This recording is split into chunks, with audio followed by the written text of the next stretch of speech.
Granted. He nodded curtly. The name. I don't think I was supposed to hear it, Simmons said in a low voice, looking around as if he expected somebody to appear out of the air and strike him down. They were talking one day when I arrived early, and I heard it. The name, Simmons. The train ticket. You have to swear that I'll get the train ticket. I swear. The name, Simmons. Now. Simmons looked around and wet his lips again. It is. Suddenly, he stopped and shook his head, gazing at Kareem and me out of heavily lidded, tired and very frightened eyes. No, I don't want anybody else to hear it. What? Was he joking? I was on the tips of my toes here. I don't want him to find out, Simmons murmured. If he does. Quickly he leant forward and whispered something in Mr. Ambrose's ear. Blast the man. I had been waiting breathlessly all this time for the solution of the mystery, and now I wasn't going to hear it. I wanted to clobber Simmons over the head with something heavy, especially when I saw Mr. Ambrose's eyes lighting up in recognition. Him. His hands were balled into fists again. After all this time, him. For a moment his eyes flickered to me, then they were back on Simmons. Well, he said, almost as if speaking to himself, at least now we know that the file is still in England. He wouldn't dream of having to run and hide. He probably thinks himself untouchable. In a softer voice he added, and who knows? He might be right. Abruptly, he fixed his icy glare on Simmons. You will not speak of this to anybody else, understand? The threat was there, hard and cold in his voice. Simmons' lips twitched. There was no humor about it. Certainly not, sir. I value my throat just as it is, without any decorative cuts or slashes in it. Very well. Mr. Ambrose rose and strode towards the cell door. What about my ticket? Simmons called after him. When will I be released? I want to get out of here. Mr. Ambrose stopped. Slowly, he turned. When he was facing the cell again, both Simmons and I couldn't help but gasp. He had a knife in his hand. No, please don't, Simmons croaked. I've done everything you asked. Please. Be quiet and hold still, man. Mr. Ambrose commanded. I nearly forgot. There's something I still need from you. With 2 quick steps he was back at Simmons' side and grabbed him by the hair. The knife flashed in the darkness as it shot towards Simmons' head. And then it was over, and Mr. Ambrose's hand came away holding a lock of blonde hair he had severed from Simmons' head. That was all. I stared at him incredulously. For once, Kareem seemed to share my feelings. He was looking at Mr. Ambrose as if he'd grown 3 additional heads. Pointing to the blonde lock in my employer's hand, I hissed, what's that supposed to be? A memento. In a way.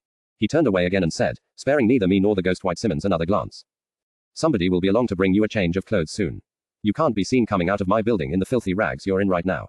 The man will show you to the street and give you everything you need. Our business is concluded, Mr. Simmons. Our paths will not cross again.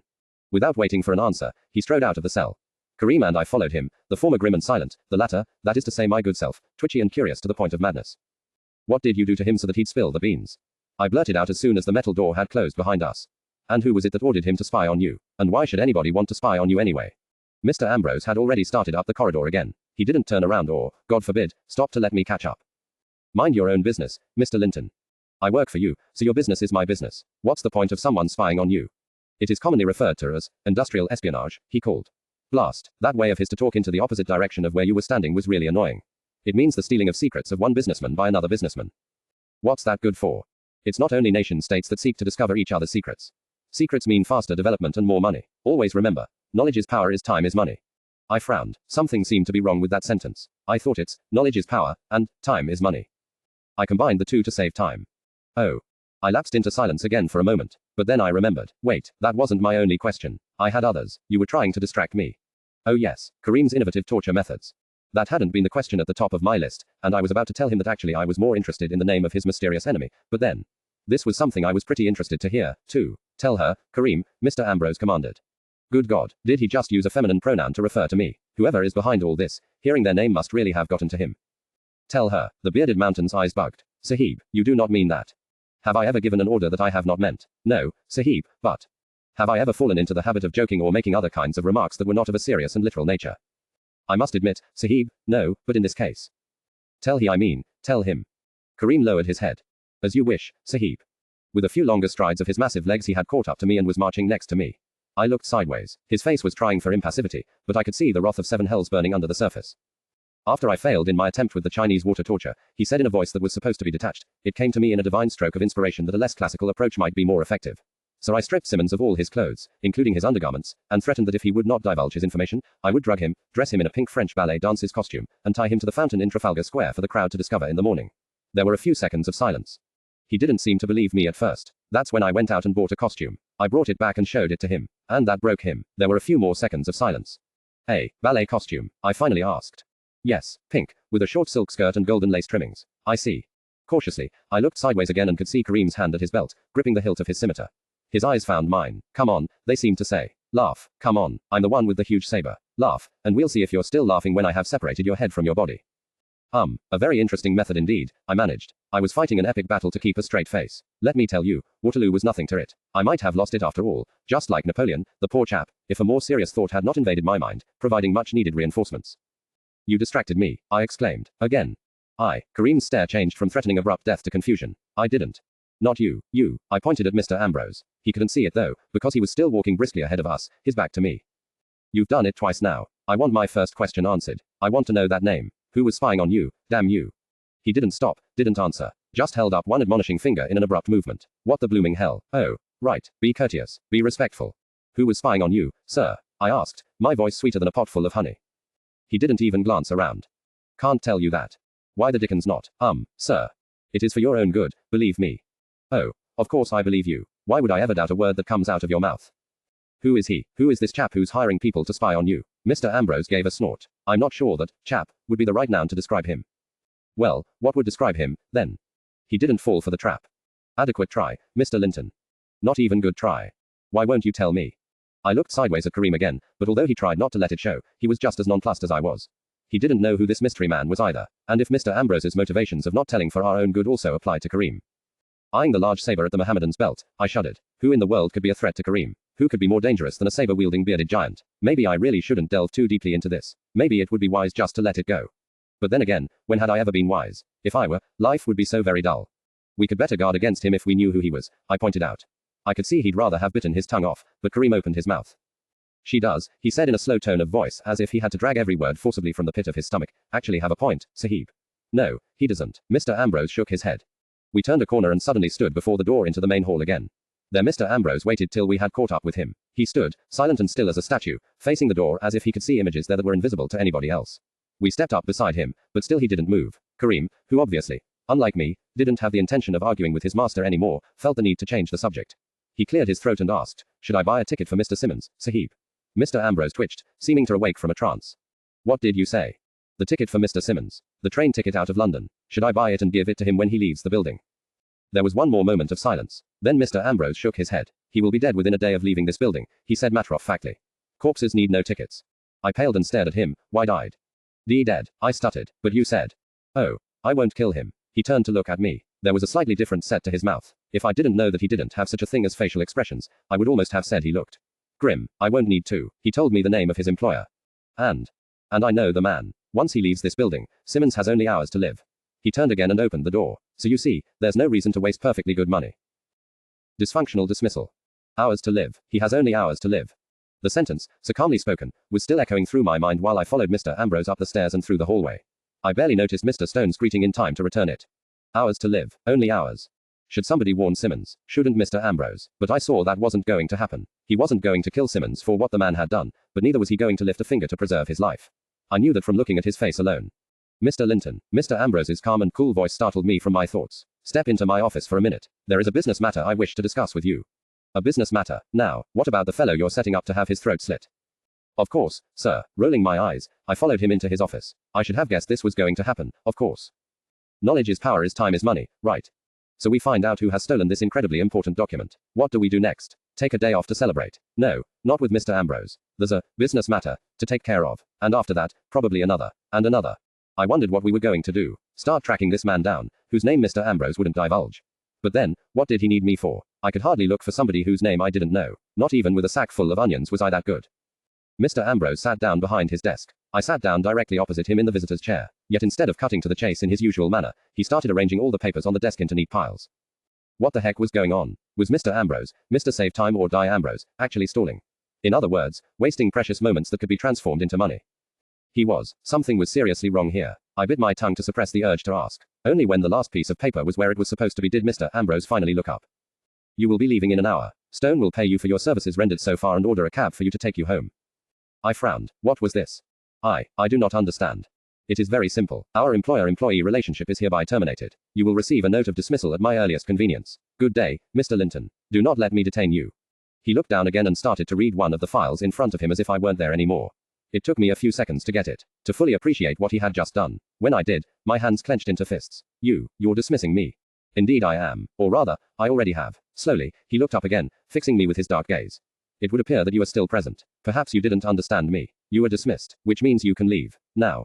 Why? I felt bloody moisture in my eyes. No, I was not going to cry in front of him. I was not going to prove right every single prejudice he had about girls, there and then. I was not an overly emotional, silly female. I wasn't. Why are you doing this? What have I done wrong? He cocked his head minutely. Wrong. Bloody hell, isn't it sort of a rule that an employee can only be dismissed if they've done something wrong? What did I do? Didn't I carry your files fast enough? Didn't I dress male enough for you? Did I breathe too loud? Tell me, blast, what did I do? He shook his head, but his eyes didn't go with the movement. They remained fixed on me. His gaze was disturbing. I had never met a man filled with so much silent concentration. You don't understand, Mr. Linton. You didn't do anything wrong. What? I blinked the moisture out of my eyes before it could spill over. Then what is the matter? Why are you trying to get rid of me? Don't you see? His hands on the desk curled up into fists. I could see that behind his calm exterior a storm was brewing. But I wouldn't be put off by that. I couldn't leave this job. Not now of all times. Not now that he was in trouble and up against someone dangerous. And since when have you started worrying about what he's up against? Haven't you got enough problems of your own? No, I didn't. Problems were fun. Problems were adventure. Besides, I'd be damned if I left before I got my first paycheck out of that miser. That miser was just now staring at me as if he'd like to strangle me instead of pay me. In a very low, controlled voice he said, Mr. Linton. I'm no run-of-the-mill businessman who sells tin cans at the market. I have my own empire and consequently must deal with my own espionage and fight my own wars, Mr. Linton. Right now, a war is coming. A war, over one piece of paper. Yes, a war, possibly the biggest I've ever fought. I don't want you to be caught in the crossfire. Why? My voice was trembling. My bloody stupid, unreliable voice was actually trembling. What do you care? For a second I almost believed a muscle in his face twitched. But no, I was surely mistaken. I cannot have a girl being in danger, he said, raising his chin determinedly. Any girl, my honor as a gentleman forbids it.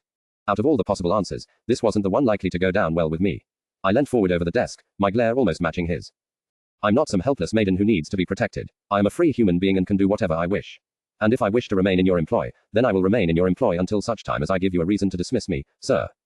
Slowly, Mr. Ambrose clenched and unclenched his fingers. You know, Mr. Linton, you have a way of saying, sir, that makes it sound astonishingly like a synonym for miserable chauvinist worm.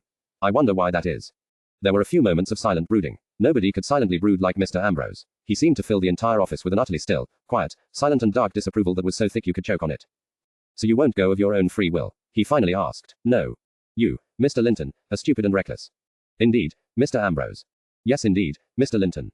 Half a minute more of silent brooding followed. Oh yes, he could brood exceedingly well, and shoot sinister glances, too. But I wasn't too bad myself. Why won't you go? He demanded. You know why. This is the only chance I'll ever get at a career, at independence. And I don't want to leave you in your hour of need. The blasted thought was there, undoubtedly, but I couldn't admit it out loud. I couldn't even admit it to myself inside. You could get killed. It wasn't a threat, not even a warning. It was simply a statement of fact. I know, sir. Would you pay for my burial? Are you completely mad? Not completely, no. Well, then you should leave right now. I won't. I could make you leave, he threatened. We both know that in reality there is no Mr. Victor Linton. I could reveal you for what you are and make you leave so easily. You gave your word not to. A cold hiss rose from his throat. I never felt more like breaking it. You have no place here. It is all just a mirage, a phantasm, an insane dream of yours. I leant forward some more, putting my hands on his desk. What do you want? I hissed back at him. What do you dream about? Have I ever asked, or dared to criticize? The question seemed to catch him off guard. His mouth opened a little bit. Well, no. Then don't you dare tell me my dreams are insane. Because my dreams are what I live for. Silence again. This time, though, it wasn't brooding. Rather, it was pondering. And so was he. He pondered for a while. A long while. In the end, I decided that this time I had better break the silence. You didn't answer my question, sir. Which one? If I die, will you pay for the funeral? He stared down at his fingers for a moment. I don't know. It depends on how well you have served me. Maybe, if you've earned me enough money by then, I would consider it. A grin spread over my face. Does that mean you'll keep your word? I can stay, in spite of the danger, in spite of being a girl. Yes, he growled. Yes, you can stay, until and unless, he added, you leave of your own free will. My grin widened. Ha, that's not very likely, sir. Unclenching his hands, he carefully steepled his fingers together, gazing at me over the top. Don't be so sure. Why, what are you going to do? Make me carry twice as many files as before? I could have been wrong, of course, about what I thought I saw next. Afterwards I thought I probably had to be wrong. Maybe he was having a muscle spasm around the mouth or something. But for a moment it looked like one of the corners of his mouth actually twitched up in the beginnings of a smile. That's not exactly what I had in mind, Mr. Linton. Asterisk tilde asterisk tilde asterisk asterisk tilde asterisk tilde asterisk. I was feeling great. I had won against Mr. Arrogant Stoneface Ambrose. I was feeling really great, until I got home that evening and saw the familiar coach of Sir Philip Wilkins standing in front of our house, with several servants in attendance. Blast. I immediately knew what that had to mean. On his previous visits, when Wilkins had come alone to see Ella, he had arrived in a small carriage with an open roof. The arrival of his largest coach could mean only one thing, a ball. And, moreover, a ball which not only Ella would be attending with him. No, we all would go. Including me. Me, sweet little me, exposed to the horrors and dangers of a ball. Blast, blast, blast. Why hadn't I heard of this? Yes, last time he had given us a last-minute invitation, but something like that was far from usual. Normally invitations to balls were issued weeks in advance. Why didn't I hear about this? I could have started my protest in time, or hidden in the London sewers, or burned the house down. I saw my aunt step out of the door. Thank God I had already changed out of Uncle Bufford's trousers, because a moment later she spotted me and gave me a self-satisfied smile. A very bad word escaped me that I was sure a lady shouldn't use, especially to describe her own aunt. But I couldn't help it. I realized what had happened. Of course, that witch had deliberately not told me about the ball so I wouldn't find a way to get out of it. For a moment I considered running. I could escape into the dark streets of London and spend the night under a bridge, where surely it would be more comfortable than in a brightly lit ballroom with people everywhere wanting to dance. Nobody would try to step on my feet under a bridge, for a start. But then I remembered Ella and felt ashamed of myself. Hadn't I promised myself that I would find a way to help my little sister get rid of Wilkins? And here I was shirking going to a ball along with her and her unwanted admirer. I had to go. I had to protect her from Wilkins' attentions as best I could. So, feeling as though I were walking towards my doom, I began to set one foot in front of the other, finally reaching the doorway. Ah, there you are, Lily. My aunt smiled a smile so devious it belonged exclusively to aunts and serial killers. Do you know what? I absolutely forgot to tell you that we received an invitation to Lady Metcalfe's ball. I closed my eyes. My fate was worse than I had imagined. Lady Metcalfe, I whispered, my voice resembling the last desperate vocal attempts of a victim of pertussis, 34, before the grave claimed them. Indeed, and Sir Philip is so nice as to take us all there in his coach. Isn't that just wonderful, Lillian? I can hardly find words to express my feelings on the subject. Probably. She eyed me sharply. Suddenly, her voice became a lot less sweet and a lot more like that of a general. Go upstairs and dress. I've laid your ball gown out for you and will expect you down here in 5 minutes. We'll be leaving that quickly. No, but I'll need to keep an eye on you, and I have a few words to say to you before we leave. Oh, this can't be good. I hurried upstairs to change, determined to do it in under 5 minutes. Unfortunately, Ella wasn't there to help me, so it took me over a quarter of an hour to squeeze into my ball gown. When I came down again, my aunt didn't look at all pleased. I could hear Maria's high laugh from the drawing room, and a door opening. They are coming. Grabbing me by the arm, my aunt dragged me outside and shooed the servants away. She pulled me behind the coach and drew herself up to her full height. Listen, girl, I don't know how you managed to scare off Lieutenant Ellingham. I started to protest, to tell her that I had nothing to do with his disappearance, but she silenced me with one of those scary aunt looks that made you want to put your head under a blanket. I don't know how you scared him off, she continued in a low tone, but I'll wager it was by exhibiting the same appalling behavior as the other night at Sir Philip's ball. Refusing to dance, indeed. There will be none of that tonight, little lady, none of your incivilities, none of your foolishness, nothing. You will behave yourself like a true gentleman's daughter, or you will have to answer to me. But I don't misbehave on purpose, I said with rising desperation. It just happens. I'm not very good at judging what is ladylike behavior and what isn't. What should I do? Oh, that's easy. My aunt let her fan snap open and waved it experimentally. Just do the exact opposite of what you'd like to do, and you'll be fine. Can I just say that remark miffed me more than a little bit? I wasn't that badly behaved, was I? Was I? Well, maybe sometimes, when I felt like it, which was, admittedly, most of the time. Oh, blast it. Very well, I would do as my aunt wished. Fixing a fake smile on my face, I curtsied as deeply as I could without keeling over.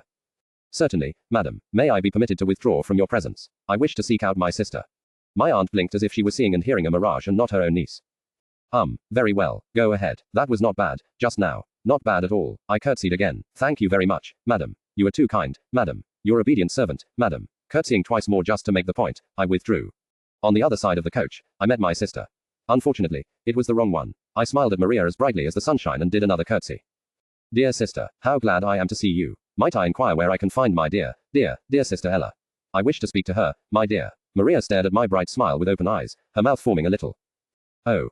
Have you been drinking from Uncle's port wine? She demanded. I wish I had. I had never tried alcohol myself, but I'd heard it was pretty good for numbing the brain and lessening the pain of torturous experiences, like the one I was going through right now. Good heavens, no, dearest sister. Whatever can have given you that impression? I would never be so presumptuous. Moreover, why would a lady even think of drinking spirits? What an outlandish idea, my dearest sister. I smiled again, and curtsied again. And again. Maria was dumbstruck. Blimey, my acting skills were fantastic. I should really consider going on the stage. I shall depart now and go looking for dear Ella, my dear Maria. I was hardly around the corner when my smile flickered and went out. Blast, this would be difficult to keep up. I met Ella as she was leaving our house on Wilkins' arm. Immediately, I switched my smile back on and positioned myself on her other side. From the still open door of our house, I caught a whiff of exotic flowers. New bouquets, I asked her in an undertone. Ella turned her wide, pleading eyes on me. Half a dozen of them. He has told me that my lips look like rose petals, and my hair like sunflowers, and my skin like lilies, and he apparently thinks it necessary to bring me copious quantities of all that vegetation every time he makes a comparison. Please don't leave me, Lil. I patted her arm. Don't you worry, I'm right here. For a moment she closed her eyes in silent gratitude. She looked about ready to faint. And this time, I was ready to bet her anxiety had nothing to do with the fact that the man next to her wished to marry her against her will. A knight of the British Empire was leading her by the arm. That was enough to make Ella faint any day. I, personally, didn't have such a high opinion of Britain's aristocracy. They didn't seem to have anything better to do than to roam their lands shooting pheasants and foxes. Not that I missed those. I had met a pheasant in Green Park once, and it had squawked at me in a most unpleasant manner, enough for anybody to want to shoot it, but still, they didn't seem to be a very productive sort of bird. 35. The aristocracy, I mean, not the pheasants. We all walked to the coach, Wilkins taking the place on one side of her while I squeezed myself in on the other side, in easy slapping distance of his face. With his long nose and over large ears, he didn't seem like the sort of chap who would suddenly start ravishing a young lady, but then, you could never be sure. I wanted to be close so he wouldn't get any quick ravishing done while I wasn't looking. Well, Sir Philip said, beaming widely, isn't this cozy? Not for the first time I wondered whether there was something wrong with his brain. The others climbed in after us, the driver jumped onto the box and off we went. The coach wheels rattled on the cobblestones as we moved towards Lady Metcalfe's residence at a brisk pace. Needless to say, I didn't know how long the drive was going to be. I was not a regular visitor there. Just before we turned around the first corner, I looked back and saw a figure standing in front of our neighbor's house. Even at this distance I could see the anguished look on Edmund's face. My, the chap had really got it bad. I was so glad I didn't have anything to do with this stuff called love and never would be stupid enough to. It never seemed to work out right. Suddenly, Ella turned her head to look back, and I quickly turned forward again, fixing my new official ball grin on my face. It was hard to keep up. The expression on Ella's face as she gazed at her love disappearing in the distance was like a poisoned dagger to the heart of a loving sister. What are you looking at, Miss Ella? Inquired the blasted Wilkins, turning to follow her gaze. Oh, nothing, she said hurriedly, and, thank the Lord, it was at that exact moment we turned the corner and Edmund vanished from sight. Well, Wilkins chuckled nervously, turning around again, I guarantee you that anything we might be leaving behind is not half as interesting as what we are driving towards. Indeed, Ella's voice was polite but indignant, disbelieving love light shone in her eyes. Anne leant forward, her curiosity piqued. Is Lady Metcalfe's ball going to be that spectacular, then? Do you know something we don't? No, I fancy the ball will be pretty much like any other ball in London, though I do by no means intend to demean Lady Metcalfe's hospitality. Then what are you talking about? Forgive me, he smiled at us in a manner he obviously intended to be mysterious. For most of the inmates of the coach, it actually worked. I should have expressed myself more clearly. It is not what we are driving towards that is extraordinary, but whom we are driving towards. Now he definitely had Anne's and Maria's attention. Are we to understand that there will be a personage of special importance present at the ball tonight? Leaning forward even farther, Maria lost no time in asking the central question, is it a man? Yes, Miss Maria. The twins' eyes gleamed, and even Lisbeth seemed to flicker. Mine slid shut in desperation. I knew what the next word out of their mouths would be. It started with an M, and the one after that with an O, and the one after that, let me think, with an S. Married or single? Anne demanded. I'm good at guessing, aren't I? Single, I believe. Opening my eyes again, I took a peek. If the twins' eyes had been shining before, they were ablaze now. They had sniffed prey and were preparing for the hunt. You're being very coy, Sir Philip, Maria accused him, giggling. You're giving us answers of 1 or 2 syllables. 4 or 5 syllables, actually, Maria, but who's counting? What is so special about this man? Yes, tell us, what's so special about him? Sir Philip raised an eyebrow. Apart from the fact that he's just about the richest man in the city of London. My eyes, which had just been about to close again, flew wide open.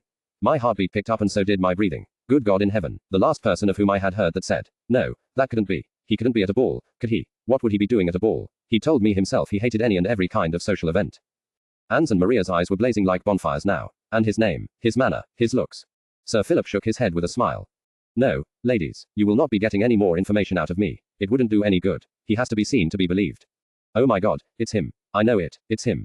Dear Lord, no, I was going to meet him. In a dress, with my family there, and people laughing and dancing everywhere. What the bloody hell was I going to say? What was I going to do? And most important of all, where would I hide?